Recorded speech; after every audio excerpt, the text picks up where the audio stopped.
Muito bem, meus amados. Retornamos, né, ainda sobre o tema princípios de pastorear, né? E nós vamos prosseguir agora ainda falando sobre liderança, né? E vendo alguns conselhos bíblicos sobre a liderança, né? E o primeiro deles é que o líder, ele deve liderar pelo exemplo, né? Lá em João 10, verso 4, Jesus está dizendo que o pastor vai adiante das ovelhas, né? Para que elas o sigam, né? E Pedro, como nós já vimos, ele fala a respeito de liderar a igreja, né? O rebanho de Deus, não como alguém que domina os outros, mas alguém que faz, que exerce a liderança por meio do exemplo, né? Esse deve ser sempre o princípio. O pastor deve estar adiante, né? Do rebanho de Deus, né? O líder deve estar sempre à frente dos seus liderados, no sentido de que ele está junto, quer seja um modelo, um exemplo no aspecto moral, né? Na sua vida cotidiana, nos seus hábitos, mostrando-se como uma testemunha da eficácia e do poder do Evangelho e de Jesus Cristo, né? No sentido de transformação, né? Mostrando sempre uma conduta ilibada, honesta, tá certo? Mostrando que os princípios que ele ensina na igreja são aplicados na sua própria vida, né? E a outra esfera é a esfera do serviço, né? Uma delas é o aspecto moral, que já falamos, e o aspecto do serviço. O pastor deve estar apto, né, a exercer as atividades nas quais os membros da sua igreja, ou aquele grupo de pessoas que o ajudam na liderança, eles estão exercendo, né? É óbvio que o pastor não vai ser perito em tudo, né? Mas ele deve estar apto a servir em todas as frentes, né? Colaborando, pelo menos. É óbvio que haverá pessoas com habilidades, com dons, com aptidões, né? Com maior facilidade para exercer uma determinada tarefa, tá certo? E, por prudência, né, e cabe também ao líder identificar estas habilidades nos membros da sua congregação e alocá-los nas áreas nas quais, com certeza, eles foram chamados, né? Nas áreas nas quais eles têm aptidões para fazer. Talvez exerça isso com a maior habilidade do que o líder daquela congregação, né? Mas esse líder, ele deve estar junto com essas pessoas, né? Mostrando engajamento, interesse, certo? Mostrando que ele também está pronto a realizar uma determinada tarefa, né? E quando não, orientando, ensinando, mostrando o caminho como aquela tarefa deve ser feita. Não quer dizer que o pastor tem que fazer tudo, tá certo? Não, é importante que ele delegue, é importante que ele aprenda, não é?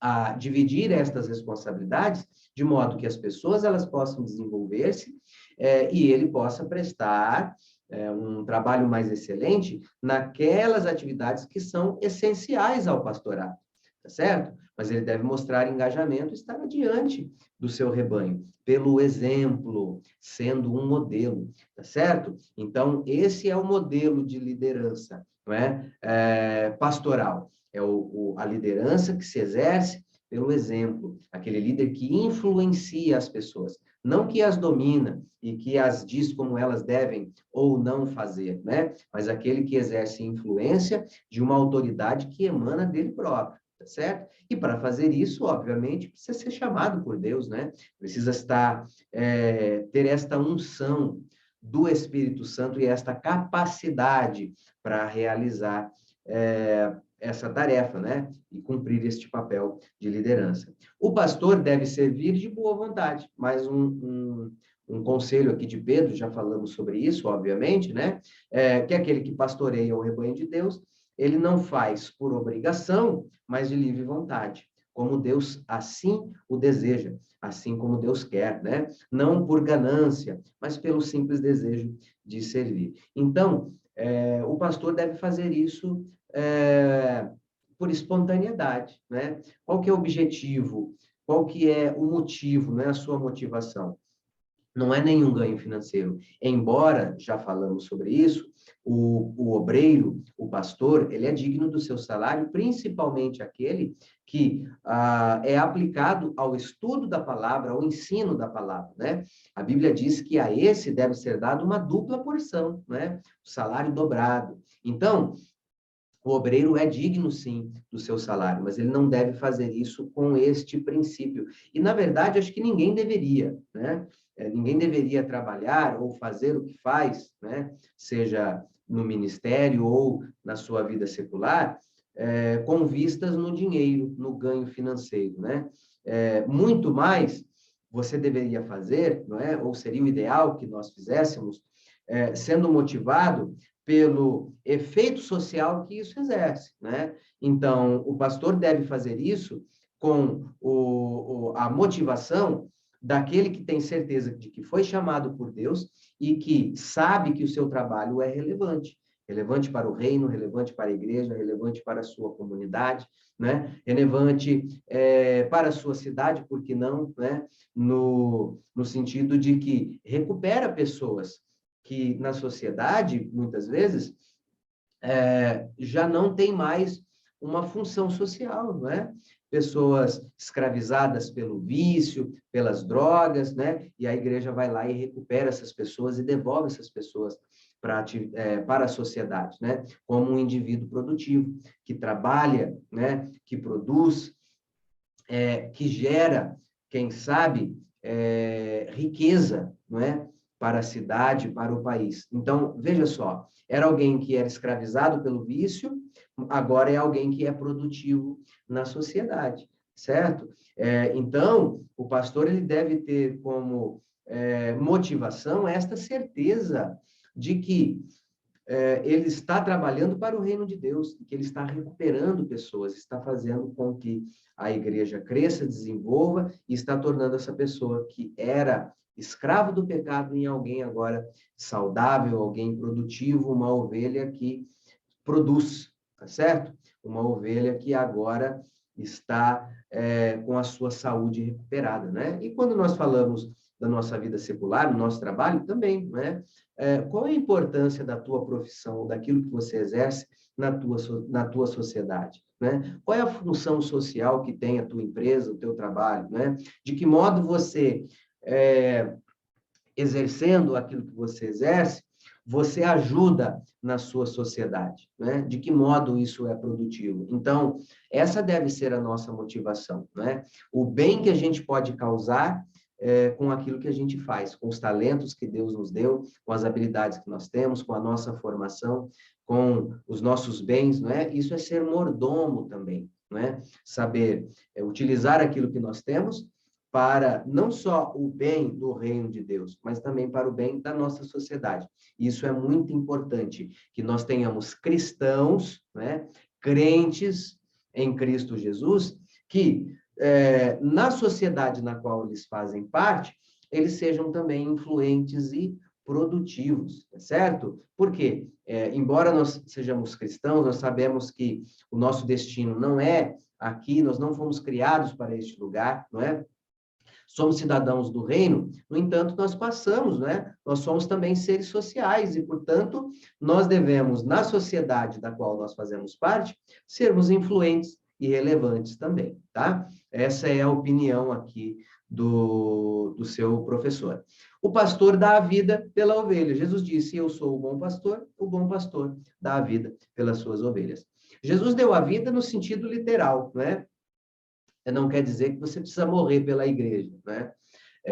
Nós estamos falando aqui de dar a vida no sentido de ser alguém que se coloca à disposição do reino de Deus, da igreja, tá certo? E o pastor, muitas vezes, nós já falamos sobre isso, né? O líder cristão, ele abriu mão de muitas coisas. Quem sabe ele abriu mão de uma carreira secular, né? Dos seus negócios particulares, se não o fez de todo, pelo menos de boa parte dele, né? Uma vez que dedica uma parte significativa do seu tempo, da sua juventude, dos seus talentos, da sua força, da sua dedicação ao reino de Deus, à igreja, ao rebanho de Deus, tá certo? Então, o bom pastor, ele se sacrifica, né? Ele doa de si mesmo, né? Ele dá a sua vida, tá certo? E muitas vezes dá a sua vida de forma integral para o reino de Deus, tá certo? E muitas vezes, né? É isso que ocorre. Perfeito? O pastor protege a ovelha. Olha só lá, alguns versos que eu separei para você e que está no material de apoio disponibilizado aqui nesse curso. O ladrão vem somente para roubar, matar e destruir. Eu vim para que tenham vida e a tenham em abundância. O mercenário, que não é pastor, a quem não pertence as ovelhas, vê vir o lobo, abandona as ovelhas e foge. Então, o lobo as arrebata e dispersa. O mercenário foge, porque é mercenário, e não tem cuidado com as ovelhas, né? Qual que é o papel, então, do pastor? É cuidar, é proteger a ovelha, é proteger o rebanho, né? Eu vejo muitas pessoas por aí preocupados, né? E, obviamente, não estão de maneira nenhuma errados, né? Preocupados em defender a doutrina da igreja, defender a Bíblia, defender os bons costumes, né? Muitas vezes, algumas pessoas até discursam em defesa de Deus, né? Está errado isso, professor? Não está errado, mas o papel do pastor é defender a ovelha. Uma das suas tarefas primordiais não é defender a Bíblia, nem defender a igreja ou a doutrina da igreja da qual ele faz parte, né? O papel do pastor é defender a ovelha, né? A exemplo lá de Moisés. Jesus disse que Deus falou que ia exterminar o povo, né? Ia suscitar de Moisés uma nova descendência e então daria entrada ao reino. Moisés falou em defesa do povo, né? Que se Deus não fosse com ele, ele não iria, tá certo? E que se fosse para Deus abandonar o povo, que riscasse o nome dele do livro da vida também, não é? Então, esse discurso audacioso, né, de Moisés aqui, foi em defesa do povo ao qual ele liderava. Então, o pastor ele deve estar pronto para defender a sua ovelha, né? Aqui, o pastor defendendo a ovelha dos perigos que há no nosso mundo, né? Na sociedade do nosso século, com todas as suas filosofias, as suas influências, enfim. O pastor deve ter o cuidado, né, de proteger os seus liderados, né? Proteger destas influências, né? Proteger de qualquer perigo. Então, ele deve estar atento, né? E saber que ele está trabalhando em defesa daquele aos quais ele lidera, certo? E eu deixo aqui para vocês uma promessa aos pastores, né? Se você está seguindo os princípios bíblicos de liderar como pastor, você deve reivindicar esta promessa. Lá, 1 Pedro também dizendo, ora, logo que o Supremo Pastor se manifestar, recebereis a imarcessível coroa da glória, né? Uma coroa que não apodrece, que não é corruptível, né? Uma coroa que é eterna, um galardão que está nos céus. Então, meu amado, vale a pena. É fácil o trabalho da liderança pastoral? De maneira nenhuma não é? É um trabalho árduo, é difícil, muitas vezes com pouco reconhecimento das pessoas, que muitas vezes são ajudadas pelo seu líder, né? Quantas calúnias são levantadas, né? Quantas dificuldades esse líder passa. Isso tudo é verdade. No entanto, é gratificante. É gratificante quando nós vemos as pessoas sendo recuperadas, famílias sendo restauradas, vidas sendo salvas por Jesus, transformadas de fato, como eu disse, né? Devolver aqui um cidadão que era escravizado pelo vício, pelo pecado, pela depressão, e de repente agora é alguém produtivo na sociedade, né? Na igreja, alguém que dá fruto, certo? Então isso é recompensador. Mas não só isso, aquilo que Deus tem preparado para aqueles que realmente têm dedicado a sua vida à obra, né? É uma coroa de glória, uma coroa imarcessível. Vale a pena, meu amado, prosseguir. Jesus está contigo, não é? Deus não vai desamparar você, nem a sua família, nem a sua casa, né? Deus vai cuidar da sua família à medida que você cuida do reino dele. Tenha certeza disso, né? E muito mais ainda, naquele dia, nós receberemos o nosso galardão. Nós vamos olhar para trás e nós vamos ver que valeu realmente a pena confiar nas promessas de Jesus e prosseguir nesse caminho glorioso. Amém, meu amado? Então, tenha isso em mente. Esteja encorajado por esta palavra, e eu sei que você crê na palavra de Deus, como inerrante, como infalível, como inspirada a palavra de Deus, e que, portanto, essa promessa é algo muito firme no seu coração, e que talvez você deva se basear nela para prosseguir adiante, tá certo? Lembrando sempre que foi o Senhor que chamou você, Ele que te capacitou para fazer aquilo que você faz, certo? E, portanto, Ele tem interesse em que você tenha sucesso nisso que você está fazendo. Utilize os princípios aprendidos aqui no decorrer desse curso, né?